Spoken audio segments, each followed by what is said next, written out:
നമസ്കാരം. ഫുട്ബോൾ പേരിന്റെ പുതിയൊരു വീഡിയോയിലേക്ക് എല്ലാവർക്കും സ്വാഗതം. ബ്രോ, ഒരു മയത്തിലൊക്കെ തല്ലുണ്ടായി. നിങ്ങളുടെ വീട്ടിൽ വന്ന് കയറുന്ന അതിഥികൾക്ക് ഇമാതിരി തല്ലൊക്കെ കൊടുത്താണോ വിടുന്നത്? ഒരു പരിധിയൊക്കെ ഇല്ലേടെ.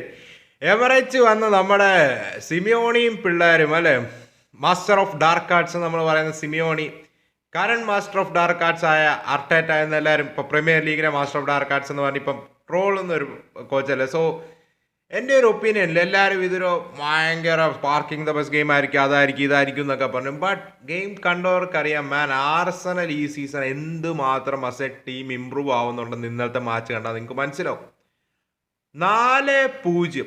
പാവം സിമിയോണിയുടെ ഒക്കെ അവസ്ഥ. ആ നാലാമത്തെ ഗോൾ കയറിയപ്പോൾ ഈ ഒരു പിക്ചറുണ്ട്, ഇതൊരു ഒന്നൊന്നര പിക്ചറായിരുന്നു, പറയാതിരിക്കാൻ വയ്യ. ആൻഡ് സിമിയോണിനെയൊക്കെ അങ്ങ് ഇല്ലാതാക്കി. Simeone had no answers. Even Simeone പോലും മോട്ടിവേറ്റഡ് അല്ലാതായി ഇപ്പോൾ സെക്കൻഡ് ഹാഫിൽ. എന്ത് ചെയ്യാനാണ് ബ്രോ? 3 ചാമ്പ്യൻസ് ലീഗ് മാച്ചുകളിൽ നിന്ന് ആർസണൽ ഇതുവരെ ഒരു ഗോൾ പോലും കൺസീഡ് ചെയ്തിട്ടില്ല. ആൻഡ് ഇന്നലത്തെ മാച്ചിലെ സ്റ്റാറ്റ്സ് നിങ്ങൾ നോക്കുക. ഒറ്റ ഷോട്ട് ഓൺ ടാർഗറ്റാണ് അത്ലറ്റിക്കോ മാഡ്രിഡിന് എടുക്കാൻ സാധിച്ചത്. ഒറ്റ ഷോട്ട് ഓൺ ടാർഗറ്റ്. ആൻഡ് ഈ ആർസണൽ ടീം ഉണ്ടോ, ഇപ്പോൾ എല്ലാവരും പറയുന്നത് ഈ ആർസണൽ ടീമിനെ തടയാനായിട്ട് ആർക്കാ സാധിക്കുമെന്ന് ചോദിച്ചാൽ അത് ഈ ആർസണൽ ടീമിനും മിക്കേൽ അത്ലറ്റിക്കോ ആണ്. ഈ സീസണിൽ പ്രീമിയർ ലീഗിൽ ആർഗ്യുബിളി ഇത്രയും സ്ക്വാഡ് ഡെപ്ത് ഉള്ള ഒരു സൈഡ് ഉണ്ടോ എന്ന് ഡൗട്ടാണ്. ആൻഡ് എടുത്തു പറയേണ്ട മറ്റൊരു കാര്യം എന്താണെന്ന് വെച്ചാൽ ഡിഫെൻസീവ്ലി നമ്മൾ അർട്ടേറ്റേനെ അത് ഇത് മറ്റേത് മറിച്ചതെന്ന് എന്തൊക്കെ പറഞ്ഞാലും ഡിഫെൻസീവ്ലി ഇത്രയും ഓർഗനൈസ്ഡ് ആയിട്ട് കളിപ്പിക്കുക എന്ന് പറഞ്ഞാൽ അത് നമ്മൾ കോച്ചിന് മാർക്ക് കൊടുക്കണം. ഇനിയും ഒരു 90 മിനിറ്റോടെ കളിച്ചാലും മേ ബി അത്ലറ്റിക്കോ ഒരു ഗോൾ അടിക്കത്തില്ല എന്നൊരു ഫീലാണ്. ഇനിയും ഒരു 90 മിനിറ്റോടെ ആ ലാസ്റ്റ് വീക്കിലെ ഫുള്ളാം ആർസണൽ മാച്ച് നടന്നാലും ഫുള്ളാമിൻ്റെ ഹോമിൽ വെച്ച് നടന്നാലും ഫുള്ളാം ഒരു ഗോൾ അടിക്കത്തില്ല എന്നൊരു ഫീൽ തന്നെയാണ്. സോ അതിന് നമ്മൾ അർട്ടേറ്റയ്ക്ക് മാർക്ക് കൊടുത്തേ പറ്റും. ആൻഡ് നിങ്ങൾ സെറ്റ് പീസ് എന്നൊക്കെ പറഞ്ഞ കളിയാക്കി. ഇന്നലെ 2 സെറ്റ് പീസിലൂടെയാണ് ഗോൾ വന്നത്. പക്ഷേ ഓപ്പൺ പ്ലേയിലൂടെ അവർ ചാൻസ് ക്രിയേറ്റ് ചെയ്യുന്നുണ്ട്. ആ സെറ്റ് പീസ് ഗോളുകളാക്കി അവർ കൺവേർട്ട് ചെയ്യുന്നുണ്ട്. അത് ഓപ്പൺ പ്ലേയിലൂടെ ക്രിയേറ്റ് ചെയ്യുന്ന സെറ്റ് പീസുകളാണ്. ആൻഡ് ലാസ്റ്റ് സീസൺ ഈ സീസൺ നമ്മളുള്ള ഡിഫറൻസ് എന്താണെന്ന് പറഞ്ഞാൽ ലാസ്റ്റ് സീസൺ സെറ്റ് പീസിന് വേണ്ടി ശ്രമിക്കുന്നിടത്തു നിന്ന് ഇപ്പം സെറ്റ് പീസ് ശ്രമിക്കുകയല്ല, സെറ്റ് പീസ് അവർ നേടിയെടുക്കുകയാണ്. അതായത് സെറ്റ് പീസ് അവർ ഓപ്പൺ പ്ലേയിലൂടെ ചാൻസുകൾ ക്രിയേറ്റ് ചെയ്തു, ഗോൾ കീപ്പർ സേവ് ചെയ്തോ ബ്ലോക്ക് ചെയ്തോ സെറ്റ് പീസ് നേടിയെടുക്കുകയാണ്, കോർണേഴ്സ് നേടിയെടുക്കുകയാണ്, ഫ്രീ കിക്സ് നേടിയെടുക്കുകയാണ്. അല്ലാതെ അതിനു വേണ്ടി അവർ ശ്രമിക്കുകയല്ല. ആൻഡ് ഓപ്പൺ പ്ലേയിൽ ആർസണൽ മാസീവ്ലി ഇമ്പ്രൂവ് ആയിട്ടാണ്. അതിനുള്ള one of the biggest names ആരാന്ന് ചോദിച്ചാൽ ഇറ്റ്സ് വിക്ടർ ഗ്യോക്കറസ്. ഈ ഒരു എക്സാമ്പിൾ നിങ്ങൾ നോക്കുക. ഇവിടെ സുബിമെൻഡി ഒക്കെ ഇന്നലെ മാച്ചിൽ കൊടുത്ത അഗ്രഷൻ. ഇപ്പോൾ പലരും ചോദിക്കാനും സുബിമെൻഡി ജസ്റ്റ് കണ്ടക്ടറല്ലേ, പ്രീമിയർ ലീഗ് സർവൈവ് ചെയ്യുമോ? നിങ്ങൾക്ക് ആൻസർ കിട്ടിയില്ലേ? പുള്ളി നല്ല അഗ്രസീവ് ആയിട്ടുള്ള ഒരു പ്ലെയറാണ്. ഇപ്പോൾ സുബിമെൻഡി പിക്ചർ ഉള്ളപ്പോൾ ഒരു ഗുണം എന്താണ്? സുബിമെൻഡി മിഡ്ഫീൽഡിലോട്ട് കയറുന്നു, he's comfortable receiving the ball, turn ചെയ്ത് റിസീവ് ചെയ്ത് ഫേസ് ചെയ്ത് ഗോൾ റിസീവ് ചെയ്ത് ടേൺ ചെയ്യാനായിട്ട് ആൾ കംഫർട്ടബിൾ ആണ്. സോ ഡെക്ലൻ റൈസിന് തേർഡ് CB ആയിട്ട് ആക്ട് ചെയ്യാൻ സാധിക്കും ബിൽഡപ്പ് ഫേസിൽ. അല്ലാത്തപ്പം ഡെക്ലൻ റൈസിന് ഇപ്പോൾ ഓവർലി വറി ചെയ്യേണ്ട ആവശ്യമില്ല ആര് മിഡ്ഫീൽഡ് ഹോൾഡ് ചെയ്യുമെന്ന്. വെറുതെ ഫുൾ ബാക്സിനെ വെച്ച് ഇൻവേർട്ട് ചെയ്ത് ഡെക്ലൻ റൈസിനെ റൺ നടത്തേണ്ട ആവശ്യമില്ല ബോക്സിലോട്ട്. കാരണം ഡെക്ലൻ റൈസിന് കംഫർട്ടബിളി നടത്താം. അവിടെ സുബിമെൻഡി ഉണ്ട് കവർ കൊടുക്കുക, കവർ കൊടുക്കുക. കാരണം ഇവിടെ നിങ്ങൾ നോക്കുക, സുബിമെൻഡി വന്ന് ആ ബോൾ വിൻ ചെയ്യണം. അത് ഫൗളാണ് ശരിക്കും. നിക്കോ ഗോൺസാലസ് ചെറുതായി ഫൗൾ ചെയ്യുന്നുണ്ട്, പക്ഷേ അഗ്രസീവ് ബോൾ വിൻ ചെയ്തു. അവിടെ സാക്കനെ ആൾ ഫൈൻഡ് ചെയ്യുകയാണ്. ആൻഡ് നിങ്ങൾക്ക് ഇപ്പം കാണാം അവിടെ വിക്ടർ ഗ്യോക്കറസ് 2 സെൻറ്റർ ബാക്സിനെയും എൻഗേജ് ചെയ്യുന്നു. ബാക്ക് വഴി മാർട്ടിനെല്ലി ഫ്രീ ആയിട്ട് ഒരു റൺ നടത്തുന്നു. ആൻഡ് ഫൈനൽ ഏരിയാസിലോട്ട് വരുമ്പം സാക്കയുടെ ക്രോസ് ബോക്സിലോട്ട് വരിക, അത് മാർട്ടിനെല്ലി ഫിനിഷ് ചെയ്യുകയാണ്. പക്ഷെ അത് ഓഫ് സൈഡ് ആയ കാരണം ഓവർ ടേൺ ചെയ്യുകയാണ്. പക്ഷെ നിങ്ങൾക്ക് അവിടെ കാണാം അവിടെ ഗ്യോക്കറസ് 2 സെൻറ്റർ ബാക്സിനെ എൻഗേജ് ചെയ്യിപ്പിക്കുന്നു. സോ ലാസ്റ്റ് സീസണിൽ നിന്നും ഈ സീസണിൽ എന്താണ് മാറ്റം വന്നത്? വിക്ടർ ഗ്യോക്കറസ് അതൊരു മാറ്റമാണ്. കഴിഞ്ഞ 9 മാച്ചുകളിലായിട്ട് ആൾ ക്ലബ് ആൻഡ് കൺട്രിക്ക് വേണ്ടി ഗോൾ അടിച്ചിട്ടില്ല. പക്ഷേ മാച്ച് കാണുന്ന എല്ലാവർക്കും അറിയാം, ഈവൻ ഇൻക്ലൂഡിങ് ഒളിമ്പിയാക്കോസ് മാച്ചിലും എല്ലാം കണ്ടാണ് വിക്ടർ ഗ്യോക്കറസിന്റെ പ്രസൻസ് ഓപ്പൺ പ്ലേയിൽ ആർസണലിന് ഹ്യൂജ് ബൂസ്റ്റാണ്. എസ്എ പോലത്തെ പ്ലേയേഴ്സ്, സാക്ക പോലത്തെ പ്ലേയേഴ്സ്, മാർട്ടിനെല്ലി, ഇവർക്ക് കൂടുതൽ സ്പേസുകൾ കിട്ടുവാണ്. He's engaging those centre backs. അത് പറയേണ്ട കാര്യമാണ്. പുള്ളിയുടെ മൂവ്മെന്റ്സ് ടോപ്പ് നോച്ചാണ്. And physically he is so dominant. So Victor Gyokeres നമ്മൾ എന്തൊക്കെ പറഞ്ഞാലും ഓപ്പൺ പ്ലേയിലൂടെ ആർസണൽ ഇപ്പോൾ മാസീവ്ലി ഇമ്പ്രൂവ് ആയിട്ടുണ്ടെങ്കിൽ അതിന് one of the biggest reason Victor Gyokeres ആണ്. അതുപോലെ തന്നെയാണ് സുബിമെൻഡിയുടെ പ്രസൻസും. ഡെക്ലൻ റൈസിന് കൂടുതൽ ഫ്രീഡം കിട്ടിയിട്ടുണ്ട്.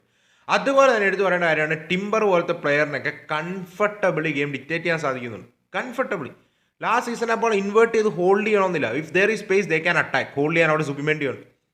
അഗ്രസീവായിട്ട് ബോൾ വിൻ ചെയ്യാൻ സുബിമെൻഡിയുണ്ട്. ആൻഡ് ഇന്നലത്തെ മാച്ചിലാണെങ്കിലും നിങ്ങൾ കണ്ട ഒരു കാര്യം എന്താണ്? Arsenal is playing as a team. And Atletico മാഡ്രിഡിൽ അൽവാറസ് എന്തെങ്കിലും ശ്രമിക്കുകയാണ്, ബാക്കി എല്ലാവരും എന്തോ ഇപ്പോൾ സൊർലോത്തൊക്കെ എന്താണ് ഉദ്ദേശിച്ചത്? സൊർലോത്തൊക്കെ ഇന്നലത്തെ മാച്ചിൽ ഒരു ഇമ്പാക്റ്റും ഉണ്ടാക്കിയിട്ടില്ല.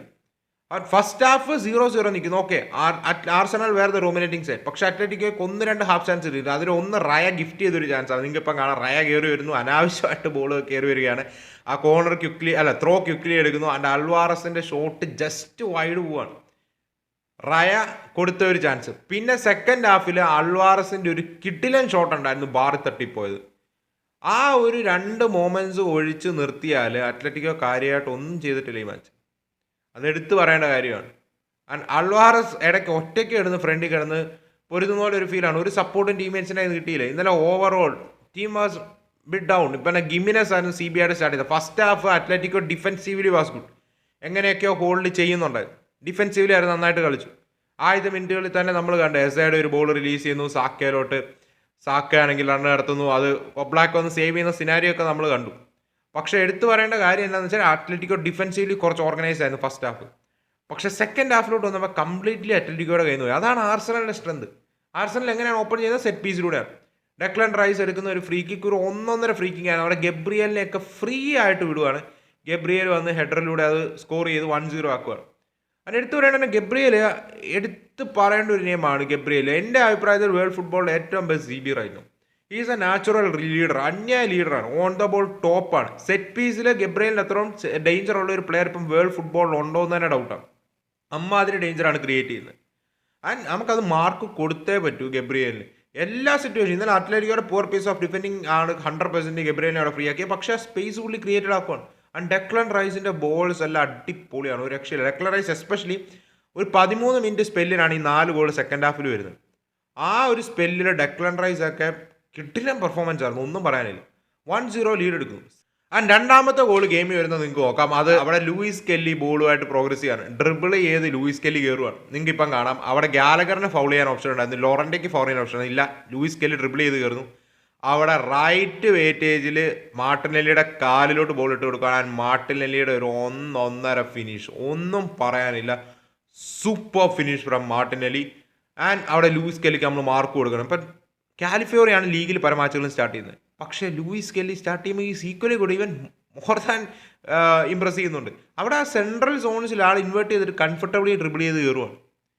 ആർസണലിൽ ഇമാതിരി ടാലൻറ്റുകളാണ് ലൂയിസ് കെല്ലി ഇല്ലെങ്കിൽ കാലിഫിയോറി. ഹിൻക്യാപ്പിയ വരുന്നുണ്ട്, ഇപ്പോൾ ഇഞ്ചറി മാറി. ആൻഡ് എടുത്തു പറയേണ്ട കാര്യമാണ് ഒരു 1.5 പെർഫോമൻസ് ആണ്. ആൻഡ് ഡിഫെൻസീവ്ലി ടീം പക്ക ഓർഗനൈസ് ആണ്. ഒരു പ്രോപ്പർ മിഡ് ബ്ലോക്ക് സെറ്റ് ചെയ്യണം. അപ്പോൾ മിഡ് ബ്ലോക്ക് സെറ്റ് ചെയ്യുന്നു, അഗ്രസീവ്ലി പ്രസ് ചെയ്തു എന്ന് പറഞ്ഞാൽ നമ്പേഴ്സ് കമൻറ്റ് ചെയ്ത് എല്ലാവരും കൂടെ പോയി പ്രസ് ചെയ്തെന്നല്ല, മാൻ ടു മാൻ അഗ്രസീവ്ലി അവർ പ്രസ് ചെയ്തു. ആൻഡ് സ്പേസസ് കവറും ചെയ്യുന്നുണ്ട്. Atletico was struggling to find spaces, really struggling to find spaces. അത് നമ്മൾ അത്ലറ്റിക്ക് മാർക്ക് കൊടുത്തേ പറ്റൂ. നിങ്ങൾ എന്തൊക്കെ പറയുന്നത് ഡിഫെൻസീവ് അല്ലേ സെറ്റ് പീസ് അല്ലേ? നോ, പ്രോപ്പർ കോച്ചിങ് ആണ് നമ്മുടെ ടീമിൽ കാണുന്നത്. ശരിയാണ്, ഈ സീസൺ ഇത് സർവൈവ് ചെയ്യുമോ, ഈ ഒരു ഇൻറ്റൻസിറ്റി കണ്ടിന്യൂ ചെയ്യുമോ, ലാസ്റ്റ് മൊമെന്റ്സ് കൊണ്ട് ബോട്ടിൽ ചെയ്യുമോ എന്നുള്ളൊരു ക്വസ്റ്റ്യൻ ഇപ്പോഴും ഉണ്ട്. പക്ഷേ നമ്മൾ സോ ഫാർ കണ്ടതിൽ നിന്നും റിയലി ഇംപ്രസീവ് ആണ്. ആൻഡ് വിക്ടർ ഗ്യോക്കറസ് ആളുടെ ഗോൾ സ്കോറിംഗ് ഡ്രോ 10 എന്ന സെനാരിയോ നമ്മൾ കണ്ടു. അവിടെ ഒരു ബോൾ നമ്മൾ നോക്കാനായിട്ടാണെങ്കിൽ മാർട്ടിനെല്ലിനെ ഫൈൻഡ് ചെയ്യുന്നു. മാർട്ടിനെല്ലിയുടെ cross into the box.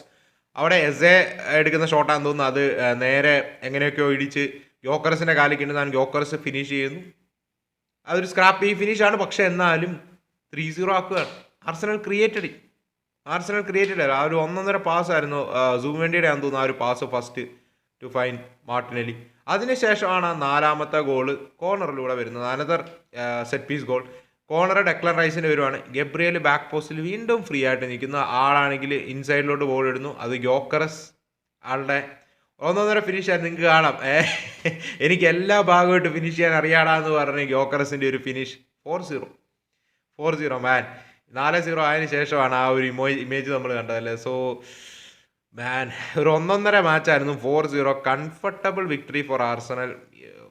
Atletico had 0 chance. Second half, first ഹാഫിലും ആർസണൽ ആയിരുന്നു ഡോമിനേറ്റിംഗ് സൈഡ്. പക്ഷേ അത്ലറ്റിക്കോ അങ്ങനെയൊക്കെ പിടിച്ചിരുന്നു. ബട്ട് സെക്കൻഡ് ഹാഫിലോട്ട് വന്നപ്പോൾ കംപ്ലീറ്റ്ലി അത്ലറ്റിക്കോയുടെ കയ്യിൽ നിന്ന് ഗെയിം പോയി, കംപ്ലീറ്റ്ലി പോയി. അത് നമ്മളത് മാർക്ക് കൊടുത്തേ പറ്റൂ ആർസണലിന്. ഇമാതിരി ഡിഫെൻസീവ്ലി ഇത്ര ഓർഗനൈസ്ഡ് ആയിട്ട് കളിക്കുന്ന ഒരു ടീം. ആൻഡ് ഒഫൻസീവില് ഇപ്പം ചാൻസുകൾ ക്രിയേറ്റ് ചെയ്തു. ഓപ്പൺ പ്ലേയിലൂടെ 2 ഗോൾ ക്രിയേറ്റ് ചെയ്തു, സെറ്റ് പീസിലൂടെ 2 ഗോൾ സ്കോർ ചെയ്തു. ഡിഫറൻസ് ഈസ് ഇപ്പോൾ അവർ ഓപ്പൺ പ്ലേയിൽ ധാരാളം ചാൻസുകൾ ക്രിയേറ്റ് ചെയ്യുന്നു, കൺവേർട്ട് ചെയ്യുന്നില്ല. അതിനനുസരിച്ച് ഇന്നലെയാണല്ലോ 6ഓളം ബിഗ് ചാൻസ് ക്രിയേറ്റ് ചെയ്തു.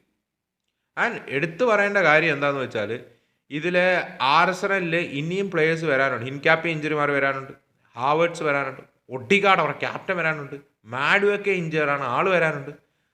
So already they have A good squad. ഇനി ഇതിലോട്ട് അഡീഷൻസ് വരാനുണ്ട്. സോ അർട്ടേറ്റ ഈ സീസൺ ബോട്ടിൽ ചെയ്തില്ലെങ്കിൽ ആർസണൽ ഈ സീസൺ വണ്ടേഴ്സ് ക്രിയേറ്റ് ചെയ്യാൻ സാധിക്കും, വണ്ടേഴ്സ്. സോ എന്താണ് നിങ്ങൾക്ക് ഈ മാച്ചിലുള്ള ഓവറോൾ ഒപ്പീനിയൻ എന്ന് പറയാം? I was disappointed, really disappointed with Atletico Madrid's performance. സിമിയോണിയൊക്കെ ഇന്നലെ ആൻസേഴ്സ് ഇല്ല, ഒട്ടും ആൻസേഴ്സ്. ഇതൊക്കെ ഒരു സ്റ്റേറ്റ്മെൻറ്റ് വിന്നാണ് കേട്ടോ, പറയാതിരിക്കും, ഒരു സ്റ്റേറ്റ്മെൻറ്റ് വിൻ തന്നെയാണ്. സോ അവിടെ നമ്മൾ നേരെ ബാർസലോണ മാച്ചിലോട്ടൊന്ന് പോകാനായിട്ടാണെങ്കിൽ ഇന്നലെ FC ബാർസലോണ 6-1 ഒളിമ്പിയാക്കോസിനെ തോപ്പിക്കുന്ന സിനാരിയോ നമ്മൾ കണ്ടു.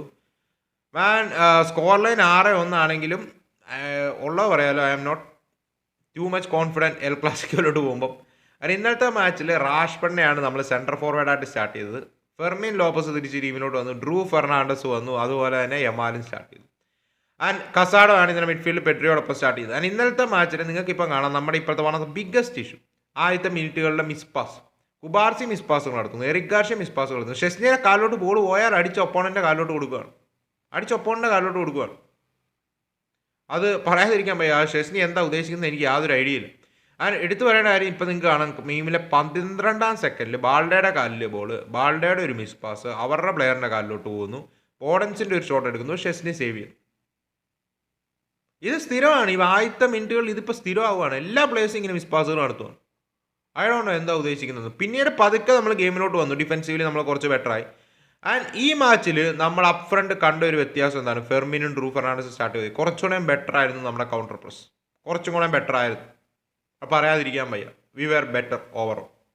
ആൻഡ് ഇന്നലത്തെ മാച്ചിലോട്ട് വരുമ്പോഴേക്കും ഇപ്പം റാഷ്ഫർഡിനെയാണ് സെൻട്രൽ ഫോർവേഡായിട്ട് നമ്മൾ സ്റ്റാർട്ട് ചെയ്തത്. Rashford is not comfortable playing as a central forward. അത് പല തവണ പറഞ്ഞിട്ടുള്ള കാര്യമാണ്. നമ്മൾ റാഷ്ഫോർഡിനെ സൈൻ ചെയ്തിരിക്കുന്ന ലെഫ്റ്റ് കളിക്കാനാണ്. റാഷ്ഫോർഡ് ഇന്നലെ ലാസ്റ്റ് 2 ഗോൾ വന്ന് നമുക്ക് കാണാം, ആൾ ലെഫ്റ്റ് ഹാൻഡ് സൈഡ് ഹാഫ് സ്പേസിൽ ഓപ്പറേറ്റ് ചെയ്യാൻ തുടങ്ങിയപ്പോഴാണ്. റാഷ്ഫോർഡ് 1-on-1 അധികം നല്ലൊരു പ്ലെയർ ഒന്നുമല്ല ഡ്രിബിളിംഗ് ക്വാളിറ്റിയിൽ. ഡ്രിബിളിംഗ് ഒക്കെ ആളുടെ മോശമല്ല എന്നല്ല, ബട്ട് 1-on-1 നമ്മൾ ലീഗയിലെല്ലാം ഈ സീസൺ കണ്ടുവന്ന കാര്യമാണ്. റാഷ്ഫോർഡ് 1-on-1 സ്ട്രഗിൾ ചെയ്യുന്ന ഒരു പ്ലെയറാണ്. റഫീനെ പോലെ യമാലിനെ പോലെയോ 1-on-1, ഈവൻ റൂണി ബർദാജെ പോലെ 1-on-1 അതൊരു എക്സ്പേർട്ട് അല്ല. കൂടാതെ ഫിസിക്കലി റാഷ്ഫോർഡിനെ ക്ലോസ് ഡൗൺ ചെയ്താൽ he is not comfortable operating in tight spaces. പുള്ളിക്ക് ഇൻ ബിഹൈൻഡ് റണ്ണ് നടത്താൻ സ്പേസസ് വേണം, അവിടെയാണ് റാഷ്ഫോർഡ് ത്രൈവ് ചെയ്യുന്നത്. അതിന് ഇന്നലെ റാഷ്ഫോർഡ് ആ ഒരു നമ്മൾ 10 പേരെ അവർ ചുരുങ്ങുന്നിടം വരെ, അതിലൂടെ ഞാൻ വരാം. റാഷ്ഫോർഡ് ഗെയിമിലേ ഇല്ലായിരുന്നു, ഈ വാസ് സ്ട്രഗ്ലിങ്. അതുപോലെ തന്നെ യമാലിൻ്റെ ഇന്നലത്തെ പെർഫോമൻസ്, നല്ലൊരു ഗോൾ ഉണ്ട്, ഒരു അസിസ്റ്റ് ഉണ്ട്, ബട്ട് നോട്ട് ടു സാറ്റിസ്ഫൈങ് ഉള്ള പറയാമല്ലോ. പക്ഷേ എനിക്ക് അധികം വറീഡല്ല, എൽ ക്ലാസിക്കോയിലോട്ട് വരുമ്പോൾ സെക്കൻഡ് സ്റ്റെപ്പ് അപ്പ് ചെയ്യുന്ന ഒരു പ്രതീക്ഷയുണ്ട്. ഒരു ഇഞ്ചറി മാറി വരുന്ന പ്ലെയറാണ്. പക്ഷേ ഇന്ന് എൽ ക്ലാസിക്കോ നമ്മൾ ഫസ്റ്റ് ഹാഫ് കണ്ട പോലെ റാഷ്ഫോർഡും യമാലിൻ്റെയും കാര്യത്തൊന്നും ഓഫ് ദ ബോൾ ആ ഒരു ഇൻറ്റൻസിറ്റി കിട്ടിയില്ലെങ്കിൽ അവർ ഒളിമ്പിയാക്കോസ് അല്ല. ഫെർമിനും ഡ്രൂവും, ഫെർമിൻ ഇന്നലെ അന്യായ പ്രസിംഗ് ആണ്. ഫെർമിൻ്റെ ലെവൽ ഓഫ് പ്രസിംഗ് കൊടുക്കണമെന്നൊന്നുമല്ല പറയുന്നത്, അത് ഓൾമോസ്റ്റ് ഇമ്പോസിബിൾ ആണ്. പക്ഷേ ആ ഒരു ഇൻറ്റൻസിറ്റി കണ്ടില്ല, അതിൻ്റെ ഹാഫിലും കൊടുക്കണം. ബോൾ ലൂസ് ചെയ്താൽ അഗ്രസീവ്ലി ചെല്ലുക. ഇന്നലെ 2-3 സിനാരിയോസ് ഉണ്ടായിരുന്നു, ബോൾ ലൂസ് ചെയ്തു.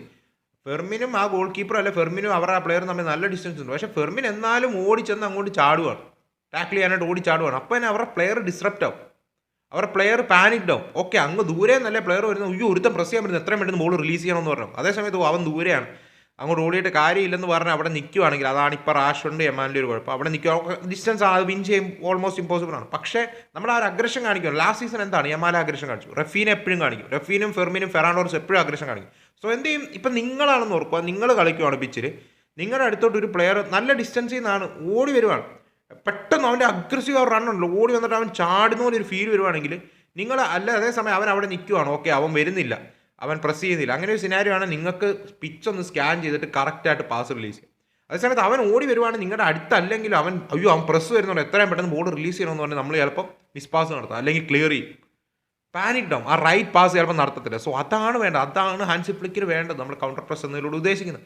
ആൻഡ് ഫസ്റ്റ് ഗോൾ വന്ന സിനാരിയോ നിങ്ങൾക്ക് കാണാം, അവിടെ ബാൾഡയുടെ സൂപ്പർ ബോൾ ടു ഫെർമിൻ്റെ കിഡിലൻ ടേൺ ആയിരുന്നു, അതൊന്നും പറയാനില്ല, 1-1.5 ടേൺ ആയിരുന്നു. എന്നിട്ട് യമാലിനെ ഫൈൻഡ് ചെയ്യുന്നു, ആൻഡ് യമാൽ ബോക്സിലോട്ട് കട്ട് ചെയ്യാൻ ശ്രമിക്കുന്നു, എങ്ങനെയൊക്കെയോ ഫെർമിൻ്റെ കാലിലോട്ട് കിട്ടുന്നു, ആൻഡ് ഫെർമിൻ ലെഫ്റ്റ് ഫുട്ടർ ഇട്ടുള്ള ഒരു ഷോട്ട് 1-0 ലീഡ് എടുക്കുകയാണ്. ഫെർമിൻ ഇന്നലെ അടിച്ച 3 ഗോളും ലെഫ്റ്റ് ഫുട്ടിലൂടെയാണ്, അത് നമ്മുടെ ഹാട്രിക് രാജൻ ഫെർമിൻ്റെ കയ്യിൽ നിന്ന്. ആൻഡ് രണ്ടാമത്തെ ഗോൾ നിങ്ങൾക്ക് കാണാം, അതാണ് പ്രോപ്പർ കൗണ്ടർ പ്രസിൻ്റെ ഒരു എക്സാമ്പിൾ. നിങ്ങൾ കാണാം, അവിടെ ആ സൈഡിൽ നിന്ന് ആ പ്ലെയറിന് പാസ് ചെയ്യേണ്ടി വരുവാണ്, ആ ഒരു മിസ് പാസ് ആയി പോകും. മിസ് പാസ് എന്നല്ല, ആ പാസ് റൈറ്റ് പാസ് വെയിറ്റേജിലല്ല പോകുന്നത്. എന്തുകൊണ്ട് നമ്മൾ ആ പാസിംഗ് ലൈൻസ് എല്ലാം നമ്മൾ കറക്റ്റായിട്ട് കൗണ്ടർ പ്രസ് ചെയ്ത് നമ്പേഴ്സ് സബ്മിറ്റ് ചെയ്ത് നമ്മൾ ചെല്ലുന്നു, സൈഡിലോട്ട് പോകുന്നു, അത് പെഡ്രി വന്ന് ബോൾ വിൻ ചെയ്യണം. പെഡ്രിനോട് ഫൗൾ ചെയ്യുന്നുണ്ട്, പക്ഷേ പെഡ്രി വന്ന് ആ ബോൾ വിൻ ചെയ്യണം. ആഗ്രഷൻ നമ്മൾ കാണിച്ചു. നേരെ ഡ്രൂ ഫെർണാണ്ടസിൻ്റെ കാലിലോട്ട് കിട്ടുന്നു, ആൻഡ് ഡ്രൂ ഫെർണാണ്ടസ് ബോളുമായിട്ട് പോകുന്നു, ആൻഡ് റൈറ്റ് പാസ് ഫെർമിൻ ലോപ്പസിനോട്ട് കൊടുക്കുന്നു, ആൻഡ് ഫെർമിൻ ലോപ്പസിൻ്റെ another finish with his left foot 2-0 നമ്മൾ ലീഡ് എടുക്കുകയാണ്. ആൻഡ് ഈ ഒരു സിറ്റുവേഷൻ നിങ്ങൾക്ക് കാണാം, ഡ്രൂ ഫെർണാണ്ടസ് റൈറ്റ് ആയിട്ടുള്ള പാസ് നടത്തി. ആൻഡ് ഡ്രൂ ഫെർണാണ്ടസ് ഇന്നലത്തെ മാച്ചിൽ നല്ല പെർഫോമൻസ് ആയിരുന്നു, പ്രസ്സിങ്ങിൻ്റെ കാര്യത്തിലല്ല. അതുപോലെ തന്നെയാണ് ഫെർമിൻ ലോപ്പസും ഡ്രൂ ഫെർണാണ്ടസും ഫ്രണ്ടിൽ കളിക്കുക വഴി നമുക്ക് ആ ഒരു നമ്മുടെ counter press scenarios first half കൂടുതൽ വന്നു. കൂടെ ആ യമാലും റാഷ്ഫോർഡും കൂടെ കുറച്ചുകൂടി ഇൻറ്റൻസിറ്റി വരുവാണെങ്കിൽ V might have played even better in the first half. പക്ഷേ first Hafil there R moments. നമ്മൾ ഇത് തന്നെയാണ് വിഷയം. നമ്മൾ ഫ്രണ്ടിൽ നിന്ന് പ്രസ് വരുത്തില്ലെങ്കിൽ നമ്മുടെ മിഡ്ഫീൽഡിൽ ഗ്യാപ്പ് വരും. മിഡ്ഫീൽഡിൽ ഗ്യാപ്പ് വരുമ്പോഴേക്കും ഡിഫൻഡേഴ്സിന് ആ ഗ്യാപ്പ് കവർ ചെയ്യേണ്ടി വരും. അപ്പം ഡിഫെൻസീവ്ലി ലൈൻ കംപ്ലീറ്റ്ലി ബ്രേക്ക് ആവും. ഇതാണ് എല്ലാ മാച്ചിലും നടന്നില്ല. ഫസ്റ്റ് ഹാഫിൽ നമ്മൾ ഇതിൻ്റെ സിനാരിയോസ് ഉണ്ടായിരുന്നു. പക്ഷേ 2-0 ലീഡ് എടുത്തുകൊണ്ട് ഹാഫ് ടൈം പോകുന്നു, ഓക്കെ. ബട്ട് സെക്കൻഡ് ഹാഫ് തുടങ്ങുമ്പോൾ നമ്മൾ വീണ്ടും മോശമായിട്ടാണ് തുടങ്ങുന്നത്. സെക്കൻഡ് ഹാഫിൽ അവരുടെ cross into the box വരുന്നു, അത് ഹെഡ് ചെയ്ത് ക്ലിയർ ചെയ്യുന്നു, ആൻഡ് അഗൈൻ ക്രോസ് വരുന്നു, അത് ഹെഡറിലൂടെ അവന്മാർ ഗോൾ സ്കോർ ചെയ്യാം. പക്ഷെ നിങ്ങൾക്ക് ഇപ്പം കാണാം ആ ഒരു ഓഫ് സൈഡ് കാരണം ആ ഗോൾ ഡിസലോ ചെയ്യുകയാണ്. പക്ഷേ ആ ക്രോസ് ഫസ്റ്റ് ടൈം വന്നപ്പോൾ എറിക് ഗാർഷ്യയുടെ കയ്യിൽ ബോൾ ഇടിച്ചായിരുന്നു. അതുകൊണ്ട് തന്നെ അത് പെനൽറ്റി ആയിട്ട് കൊടുക്കുകയാണ്. റൈറ്റ് ഡിസിഷൻ, അതിൽ യാതൊരു കോൺട്രവേഴ്സി ഇല്ല. റൈറ്റ് ആയിട്ടുള്ള ഒരു പെനൽറ്റി അവിടെ കൊടുക്കുകയാണ്. 2-1 അവരാക്കണം. ഓക്കെ, 2-1 ആക്കിയപ്പോഴേക്കും ഗെയിം ഓൺ ആയിരുന്നു. ഉള്ള പറയാതെ ബാർസലോണ ഈ ജയിക്കും എന്നുള്ളൊരു 100% ഷുവർട്ടി ഇല്ലായിരുന്നു. അവർ അത്യാവശ്യം നല്ലപോലെ തന്നെ ഇൻറ്റൻസ്ലി ഗെയിമിലോട്ട് വരുന്നുണ്ടായിരുന്നു. അതിൻ്റെ ഇടയ്ക്കാണ് ആ ഒരു കോൺട്രവേഴ്ഷ്യൽ മൊമെൻറ്റ് വരുന്നത്. ഹെസെ എന്ന് പറയുന്ന അവരുടെ Argentinian player already on an yellow ആയിരുന്നു. ഓക്കെ, നിങ്ങൾക്കിപ്പോൾ കാണാം കസാഡോയും ഹെസയും തമ്മിലൊരു ബാറ്റിൽ കസാഡോ അവിടെ ആദ്യമേ ഹെസേനെ പിടിക്കുന്നുണ്ട്. പിന്നീട് മനസ്സിലാവുന്നു ഓക്കെ ഫൗള് ഞാൻ കഴങ്ങുമെന്ന് ഓർത്ത ആൾ കൈ വിടുമ്പോഴേക്കും ഹെസയുടെ ഒരു നാച്ചുറൽ മൂവ്മെൻ്റ് ആണ്. അവിടെ കൈ ജസ്റ്റ് ഒന്ന് മോന്തയിൽ ഒരസുന്നുണ്ട്. അത് കൊള്ളുന്നു പോലുമില്ല, മര്യാദയ്ക്ക് ചെറിയൊരു ടച്ചാണ്. അവിടെ കസാഡോയുടെ ഒരു 1-1.5 നല്ല ആക്ടിങ് തന്നെയായിരുന്നു. ഫൗൾ ആൾ വിൻ ചെയ്യണം. അത് ഒന്നാമത്തെ കാര്യം, അത് ഫൗളേ അല്ല, യെല്ലോ കാർഡ് ഒരിക്കലും അല്ല, അത് ഫൗളേ അല്ല. അത് കൈ നാച്ചുറലി അങ്ങനെ പോയതാണ്, അല്ലാതെ ഇൻറ്റൻഷനോടെ ഒന്നും വന്നല്ല. അത് ടച്ചും ഇല്ല, വളരെ മിനിമൽ ടച്ച് ഉണ്ടോ എന്ന് തന്നെ ഡൗട്ടാണ്. സോ ആ ഒരു ഫൗൾ കൊടുക്കുകയാണെങ്കിൽ തന്നെ ഫസ്റ്റ് കസാഡോ അവിടെ പിടിച്ചതിന് വേണം ഫൗൾ കൊടുക്കാൻ. സോ എൻ്റെ ടീമാണ്, ഞാൻ അങ്ങനെ ആർഗ്യൂ ചെയ്യാനായിട്ടൊന്നും വരുന്നില്ല. അത് ക്ലിയർലി അതൊരു യെല്ലോ കാർഡല്ല. പക്ഷേ it's part of the game. Direct red ആയിരുന്നെങ്കിൽ VAR ഇൻ്റർഫിയർ ചെയ്ത് ഓവർ ടേൺ ചെയ്തതാണ്. പക്ഷേ അത് സെക്കൻഡ് യെല്ലോ ആണ്. സോ ഇവിടെയാണ് എനിക്ക് ടെക്നോളജി യൂസ് ചെയ്യുന്നതിൻ്റെ കാര്യം മനസ്സിലാകുന്നത്. ഒരു ഗെയിമിനെ ഇൻഫ്ലുവൻസ് ചെയ്യാൻ സാധിക്കുന്ന ഒരു കോളിൽ എന്തുകൊണ്ട് VAR ഇൻ്റർഫിയർ ചെയ്തുകൂടാ? റൂളിൽ എന്തുകൊണ്ട് മാറ്റം വരുത്തിക്കൂടാ? ക്ലിയർലി അതൊരു യെല്ലോ കാർഡല്ല. സെക്കൻഡ് യെല്ലോ ഇട്ട് റെഡ് ഒരിക്കലും അല്ല. അത് ഡയറക്റ്റ് റെഡ് അല്ല, ഒരിക്കലും റെഡ് അല്ല. കൊടുത്ത ആൾ യെല്ലോ കാർഡിലായതുകൊണ്ടാണ് സെക്കൻഡ് യെല്ലോ കൊടുത്തത്. സോ റൂളിൻ്റെ അപാകതയാണ് നമ്മളിവിടെ കാണുന്നത്. എന്തുകൊണ്ട് VAR അവിടെ ഇൻ്റർഫിയർ ചെയ്തുകൂടാ? അത് റൂൾസിൽ നമ്മൾ ചേഞ്ച് വരുത്തും. നമ്മൾ പറഞ്ഞിട്ട് കാര്യമില്ല, it's part of the rules നമ്മൾ പറയുന്ന പോലെ അത് അത്രേ ഉള്ളൂ. അതിന് ആൾക്കാണെങ്കിൽ റെഡ് കാർഡ് കിട്ടുകയാണ്. അതിനുശേഷം ബാർസലോണ കംഫർട്ടബിളായി. അറ്റ് ഹോം 10 പേർക്ക് എഗെയിൻസ്റ്റ് നമ്മൾ എന്ത് കംഫർട്ടബിളി കളിക്കും. സോ അതാണ് ഞാൻ പറഞ്ഞത്, ഈ വിക്ടറിയിൽ 6-1 സ്കോർ ലൈൻ കണ്ട ആരും തുള്ളിച്ചാടണ്ട. ഇലോൺ വേഴ്സസ് ഇലോൺ ആയിരുന്ന സിനാരിയോയിൽ എന്തും സംഭവിക്കായിരുന്നു. ആ ഒരു സിറ്റുവേഷനായിരുന്നു. പിന്നീട് നമ്മൾ കണ്ടു റാഷ്ഫോർഡിൻ്റെ ആ ഒരു ഗോൾ വരുന്നു, നല്ലൊരു ഫിനിഷ്. അതായത് റാഷ്ഫോർഡ് പിന്നെ ലെഫ്റ്റിലോട്ട് ഡ്രിഫ്റ്റ് ചെയ്യുന്നുണ്ട്. പിന്നീട് നമ്മൾ ഫെർമിൻ്റെ ഹാട്രിക്ക് ഉണ്ട്. അവിടെ റൂണി ബർദാജ പിച്ചിലിറങ്ങി. അത് നിങ്ങൾക്ക് കാണാം, റൂണി ബർദാജയുടെ ഒരു 1-1.5 സ്കില്ലായിരുന്നു അത്. ആ പ്ലെയറിനെ ബീറ്റ് ചെയ്ത് ബോക്സിലോട്ട് ബോൾ ഇടുന്നു, അത് ഫെർമിൻ ലോപ്പസ് വന്ന് ഫിനിഷ് ചെയ്യാണ്. ഫെർമിൻ ഹാട്രിക്ക് കൺവേർട്ട് ചെയ്യുകയാണ്. 3 ലെഫ്റ്റ് ഫുട്ടിലൂടെയാണ് ഫെർമിൻ ലോപ്പസ് ഫിനിഷ് ചെയ്യുന്നത്, വിച്ച് ഈസ് ഗുഡ്. സോ ഈ ഫെർമിനും റൂണി ബർദാജയും, ഇപ്പോൾ റൂണി ബർദാജ എന്ന് പറയുന്ന ഒരു പ്ലെയർ ഉണ്ട്. Roony Bardghji deserves more time. പുള്ളി ഡ്രിബിളിങ് 1-on-1 റൂണി ബർദാജ് ഒരു രക്ഷയില്ല. ഇൻറ്റൻസിറ്റി കൊടുക്കുന്ന കാര്യത്തിന് റൂണി ബർദാജ് സൂപ്പർവാണ്, പറയാതിരിക്കാൻ വയ്യ. So is a really good attacker. പുള്ളി ക്ലിനിക്കലായ ഗെയിം ചേഞ്ചറാണ്. ഫൈനൽ തേർഡിൽ പുള്ളി ഡിസിഷൻ മേക്കിംഗ് കൂടെ ഇമ്പ്രൂവ് ചെയ്താൽ റൂണി ബർദാജ് കിട്ടിയാണ്. 1-on-1 he so good, is technically so superior Roony Bardghji. But clinical അല്ല, അതുപോലെ ഇമ്പ്രൂവ്മെൻറ്റ് വരുത്തുന്നുണ്ട്. ആ ക്ലിനിക്കാലിറ്റിയും കൂടെ കൊണ്ടുവന്നാൽ ഗെയിം ചേഞ്ചറാണ്. റൂണി ബർദാജൊക്കെ ലാസ്റ്റ് 20-25 മിനിറ്റ്സ് ഒക്കെ ഒപ്പോണൻറ്റ് ടയർഡായി നിൽക്കുമ്പോൾ നമുക്ക് ഇറക്കി വിടാം. ആൻഡ് സെൻട്രൽ സോൺസിലെ ഹാഫ് സ്പേസിനും മറ്റുമൊക്കെ, എസ്പെഷ്യലി റൈറ്റ് ഹാൻഡ് സൈഡിലും ഹാഫ് സ്പേസിനും പിന്നെ ആ നമ്പർ 10 റോളിലും പുള്ളി ഓപ്പറേറ്റ് ചെയ്യാൻ എക്സ്പേർട്ടാണ്. സോ നമുക്ക് റൂണി ബർദാജയുണ്ട്. സോ ഓൾമോ ഇനി തിരിച്ചു വന്ന് ടീമിൽ റെഗുലർലി സ്റ്റാർട്ടർ ആവണമെന്നാണെങ്കിൽ ഓൾമോയ്ക്ക് കൂടുതൽ കമ്മിറ്റ്മെൻറ്റ് കാണിച്ചേ പറ്റും. അല്ലാതെ ചുമ്മാ ഇനി ഏജൻറ്റിനെ വെച്ച് പ്രഷർ ചെയ്ത് പരിപാടിയൊന്നും ഇനി നടക്കത്തില്ല. അതുപോലെ തന്നെ എടുത്തു പറയേണ്ട കാര്യമാണ് റാഷ്ഫോർഡിൻ്റെ ബാർസയുടെ 6ാമത്തെ ഗോളാണ് റാഷ്ഫോർഡിൻ്റെ ആ ഒരു ഗോള്. അത് just ball over the top നമ്മൾ നോക്കാനായിട്ടാണ് പെഡ്രി ഇടുവാണ്. And super pass from Pedri and Rashford കൺട്രോളിലാക്കുന്നു. സൂപ്പർ ഫിനിഷ് ആയിരുന്നു റാഷ്ഫോർഡ്, അതൊന്നും പറയാനില്ല. അതിൻ്റെ ഇടയ്ക്ക് ഒരു പെനൽറ്റി റാഷ്ഫോർഡ് വിൻ ചെയ്യുന്നുണ്ട്. എമാൽ കൺവേർട്ട് ചെയ്യുന്ന പെനൽറ്റി അത് സോഫ്റ്റ് ആണെന്ന് പലരും പറയും. It's part of the rule. അവിടെ അറ്റാക്കർ ഫസ്റ്റ് ബോൾ വിൻ ചെയ്തു, ഗോൾ കീപ്പർ വന്ന് അറ്റാക്കറിനെ താഴെ ഇട്ടാൽ അത് പെനൽറ്റിയാണ്. സോഫ്റ്റ് ആണെന്ന് ചോദിച്ചാൽ സോഫ്റ്റ് ആണ്. ആ റൂളിൽ മേമേ ചേഞ്ച് വരുത്തണമെന്ന് ചോദിച്ചാൽ വരുത്തണം. പക്ഷേ അത് പാർട്ട് ഓഫ് ദ ഗെയിമാണ്. ഇപ്പോൾ നമ്മൾ എല്ലാ മാച്ചിലും കാണുന്നതാണ്. അറ്റാക്കറാണ് ബോൾ ഫസ്റ്റ് വിൻ ചെയ്യുന്നതെങ്കിൽ ദാറ്റ്സ് എ പെനൽറ്റി. ഗോൾ കീപ്പറാണ് ഫസ്റ്റ് ബോൾ വിൻ ചെയ്യുന്നതെങ്കിൽ ദാറ്റ്സ് നോട്ട് എ പെനൽറ്റി. അത്രേ ഉള്ളൂ. അതാണ് ഇപ്പോഴത്തെ റൂൾ. സോ അത് നമ്മളവിടെ ആർഗ്യ ചെയ്തൊരു കാര്യം. അവിടെ റാഷ്ഫോർഡാണ് ഫസ്റ്റ് ബോൾ വിൻ ചെയ്യുന്നത്. സോ ഇങ്ങനെ 6-1 ഒരു വിക്ടറി ആയിട്ട് പോകുമായിരുന്നു. Overall not too satisfied with the performance. പക്ഷേ 6-1 we will take it. Rashford 2 goal അടിച്ചു. ഫെർമിൻ്റെ ഹാട്രിക്, ഫെർമിൻ്റെയും ഡ്രൂവിൻ്റെയും റൂണി ബർദാജയുടെ പെർഫോമൻസ് ഒക്കെ പോസിറ്റീവാണ്. എനിക്ക് എൽ ക്ലാസിക്കോയിലോട്ട് വരുമ്പോൾ ഐ തിങ്ക് ഫെറാൻ ഇന്നലെ മിനിച്ച് കളിച്ചിട്ടില്ല. സോ ഫെറാൻ സ്റ്റാർട്ട് ചെയ്യുമെന്ന് തോന്നില്ല. അതുപോലെ തന്നെ റഫീനെ ഇന്നലെ പിച്ച് ബഞ്ചിൽ പോലും ഇല്ലായിരുന്നു. സോ റഫീനെ സ്റ്റാർട്ട് ചെയ്യുമെന്ന് തോന്നില്ല. സോ റാഷ്ഫോർഡിനെ 8 സെൻട്രൽ ഫോർവേഡ് കളിപ്പിക്കുന്നതിനേക്കാളും റാഷ്ഫോർഡിനെ ലെഫ്റ്റ് സ്റ്റാർട്ട് ചെയ്യുന്നതായിരിക്കും എൽ ക്ലാസിക്കോയിൽ ബെറ്റർ. സെൻട്രൽ സോൺസിൽ we need someone who is really good, especially aggressively off the ball really good ആയിരിക്കണം. അതിലോട്ടൊക്കെ നമുക്ക് പിന്നീട് പറയാം. ഫെർമിനെ എങ്ങനെയും സ്റ്റാർട്ട് ചെയ്യാൻ സാധിക്കുവാണെങ്കിൽ ഗെയിം ചേഞ്ചർ ആയിരിക്കും. സോ എന്താണ് നിങ്ങൾക്ക് ഈ 2 മാച്ചിലുള്ള ഒപ്പീനിയൻസ് എന്ന് പറയുക. അപ്പോൾ നമുക്ക് മറ്റൊരു വീഡിയോ കാണാം. മറ്റ് മാച്ചുകളുടെ റിവ്യൂസും മറ്റൊക്കെ നമ്മുടെ സെക്കൻഡ് ചാനലിൽ വരുന്നതാണ്. അപ്പോൾ നമുക്ക് മറ്റൊരു വീഡിയോ കാണാം. അതുവരേക്കും അതിൻ്റെ ലിങ്ക് ഞാൻ കമൻറ്റ് ബോക്സിൽ ഇട്ടേക്കാം. മറ്റൊരു വീഡിയോ കാണാം. അതുവരേക്കും ബൈ.